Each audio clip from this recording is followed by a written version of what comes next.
Assalomu alaykum barchaga. Bugun 2025-yil 21-mart sanasiga Farg'ona viloyati Oltiariq tumaniga Rossiya Novosibirskda ishlab chiqarilgan EMK zavodini Magnum 15 kilovatlik oddiy koteli dastavkaga berilyapti.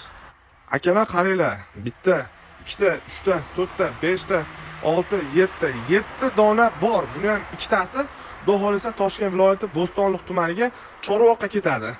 5 ta sotuvda nalichida tayyor turibdi, kelib olib ketsalar ham bo'ladi. Ko'pchilik ko'mir qozonlar markazimizga kelib qurib ketishdi. Shu Magnum kotelda oqtarib kelishgan, bizda yo'q bo'lgan. Hozir mana keldi. 5 dona bor. O'sha 5 dona oddiyni, juda ham oddiyni ko'pchilik so'rab keldi, yo'q edi. Mana keldi.